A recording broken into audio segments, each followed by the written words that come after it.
अस्सलाम वालेकुम। Welcome to the channel commerce online centre. और अकॉर्डिंग टू टाइम टेबल जो हमारे पेज पे अपलोड हुआ हुआ है उसके मुताबिक हमारे पेज पे भी और ये हमारे जो चैनल है उस पे भी इसके अलावा हमारा एक पेज भी है कॉमर्स ऑनलाइन के नाम से। उसमें तमाम नोट्स जो है वो अवेलेबल है। तमाम क्लासेस के first year second year BCom part 1 and BCom part 2 के कंप्लीट नोट्स जो है वो मौजूद है। तो ये हमारा जो है टाइम टेबल के हिसाब से बीकॉम पार्ट 2 का लेक्चर है जो कि कॉस्ट अकाउंटिंग है। अभी तक हमने सिंपल अकाउंट्स को डिस्कस किया था और बेस हमारी स्टार्ट हो रही थी। इसी तरीके से बीकॉम पार्ट 2 के अंदर जो बच्चे हैं उनको कॉस्ट अकाउंटिंग और एडवांस अकाउंटिंग पढ़ाई जाती है, तो उनको नहीं पता होता कि ये कॉस्ट अकाउंटिंग क्या है, एडवांस अकाउंटिंग क्या है।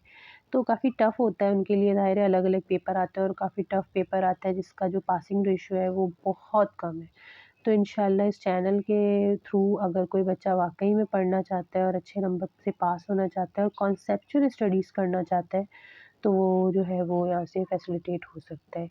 तो सबसे पहले देखिए हमारे पास है कॉस्ट अकाउंटिंग होती क्या है? सबसे पहले आपको पता होना है अकाउंट्स आपको समझाई थी कि अकाउंटिंग क्या होती है, तो कॉस्ट अकाउंटिंग क्या होती है? देखिए cost accounting is collection processing and evaluation of operating data. For example cost of product, operations, process job, quantities of material, consumed labor time used etc. for internal planning and control as well as for external reporting। देखिए cost accounting में क्या होता है, आप collection कर रहे होते हैं और उसके बाद उस कलेक्शन को प्रोसेस कर रहे होते हैं, इवेल्युएट कर रहे होते हैं किसी भी ऑपरेटिंग डेटा को। मतलब हम देखेंगे कि इसकी कितनी कॉस्ट है। एक आप चीज़ बना रहे हैं, मिसाल के तौर पे आप पेंसिल बना रहे हैं, तो उस पेंसिल पे क्या कॉस्ट लग रही है। तो हमें देखना होता है कि कॉस्ट ऑफ प्रोडक्ट क्या है, मतलब उनका ऑपरेशन क्या यूज़ हो रहा है, क्या-क्या चीज़ें यूज़ हो रही है। प्रोसेस जॉब क्या है, मतलब किस-किस प्रोसेस से वो गुज़र रही है, उनकी क्वांटिटी क्या है, मतलब क्या कि मटीरियल की जो कंज़्यूम हो रहा है, कितना मटीरियल किस तादाद में इस्तेमाल हो रहा है, लेबर कितना टाइम इस्तेमाल कर रही है ये चीज़ बनाने में। ये तमाम चीज़ें जो हैं वो हम देख रहे होते हैं। उसके अलावा इंटरनल प्लानिंग देख रहे होते हैं, अंदर क्या प्लानिंग है और कंट्रोल। साथ-साथ एक्सटर्नल रिपोर्टिंग भी हम कर रहे होते हैं। ये तमाम का तमाम काम जो होते हैं ये हम कॉस्ट अकाउंटिंग में कर रहे होते हैं। क्योंकि कॉस्ट का आप समझ रहे हैं, कॉस्ट का मतलब ये होता है कि और इसके अंदर आपकी मेन कोशिश क्या होती है कि मिनिमम या least cost and maximum profit. तो ज़ाहिर-सी बात है ये उसी वक़्त पॉसिबल होता है जब आप हर चीज़ को देखते हुए और इसको रिकॉर्डिंग करें कि इतने पे क्या लग रहा है। तो जो ज़ाहिर है आप कॉस्ट वाले डेटा सही देंगे तो आगे जो है वो दूसरे बंदे जो है उस पे काम करेंगे ना, अभी नेक्स्ट वही है। सेकंड आपके पास क्या है, मैनेजमेंट अकाउंटिंग क्या होता है? देखिए management accounting accounting use both financial and cost information to advise management in planning and controlling the organisation. वही बात आगे आपको बताया था कि कॉस्ट वाले सही काम करेंगे तो मैनेजमेंट को वो आगे डेटा देंगे तो फिर वो उसको देखेंगे ना क्या करना है। It is concern with providing information to persons inside the organisation. कह रहे मैनेजमेंट अकाउंटिंग जो है वो इस्तेमाल हो उसमें देखिए इस्तेमाल किया करें बोथ फाइनेंशियल भी और कॉस्ट जो इन्फॉर्मेशन होती है उसको एडवाइस किया जा रहा होता है मैनेजमेंट को कि उसके ज़रिए वो क्या कर रहे होते हैं, उनको मदद मिल रही होती है प्लानिंग करने में और कंट्रोलिंग करने में ऑर्गेनाइजेशन में। उसके अलावा ये कंसर्न विद प्रोवाइड करते हैं इन्फॉर्मेशन किसको, इनसाइड जो पर्सन होते हैं उनको भी इन्फॉर्मेशन प्रोवाइड कर रहे होते हैं, वही सब कुछ पता होता है ज़ाहिर है किस तरह प्लानिंग करनी है और किस तरह उसको ऑर्गेनाइज़ करना होता है। तो वो कॉस्ट अकाउंटिंग का भी बहुत मेन काम होता है। फिर फाइनेंशियल अकाउंटिंग क्या होती है? 3 तरह के अकाउंट्स हैं।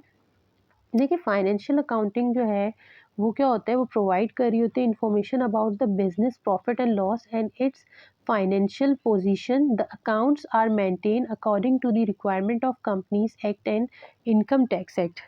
देखिए फाइनेंशियल अकाउंटिंग नॉर्मली क्या प्रोवाइड करी होती है इन्फॉर्मेशन किसके मुताबिक कि बिजनेस के अंदर क्या प्रॉफिट है, क्या लॉस है, उसकी फाइनेंशियल पोजीशन क्या है। किसी भी और आप देखें आपके घर की फाइनेंशियल पोजीशन क्या होती है, आपकी इनकम और एक्सपेंसेस को देख के और सब मामलात को पता चल जाता है कि आपके फाइनेंशियली जो है वो क्या आपकी पोजीशन है। इसी तरीके से किसी भी कंपनी के जो एसेट्स और इनकी इनकम और लॉस, उनकी जो बैलेंस शीट वगैरह को देख के पता चल जाता है कितना प्रॉफिट है कितना लॉस है, कि उसकी वो कहाँ पर फाइनेंशियली स्टेबल है। तो अकाउंट्स जो होते हैं वो मेंटेन किए जाते हैं उनके मुताबिक, रिक्वायरमेंट के मुताबिक। कंपनीज़ की जो एक्ट होते हैं ज़ाहिर है, जो अकॉर्डिंग टू एक्ट है उसके हिसाब से उसको मेंटेन किया जा रहा होता है, या इनकम टैक्स के अकॉर्डिंग। तो फाइनेंशियल अकाउंटिंग जो है वो largely concern with financial statement for external use by those who apply fund to the firm and by the other person who have many invested interest in the financial operations of the firm। देखिए दूसरा financial accounting में क्या होता है कि financial accounting जो है ना वो लार्जली कंसर्न किससे, फाइनेंशियल स्टेटमेंट पर होता है।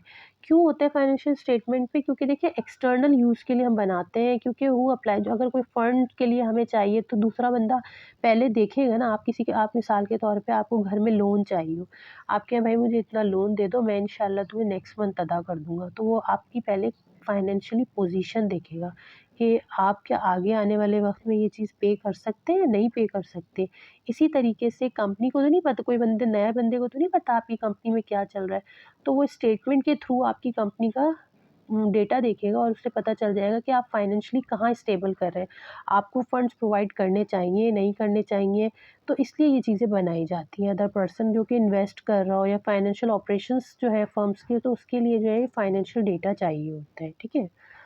यही अभी तो हम यहाँ तक पढ़ेंगे, इंशाल्लाह नेक्स्ट क्लास में देखेंगे सरसरी तौर पे ऑब्जेक्टिव क्या होता है। और क्योंकि काफ़ी बड़ी हो जाएगी। Okay, thank you very much. अल्लाह हाफ़िज़।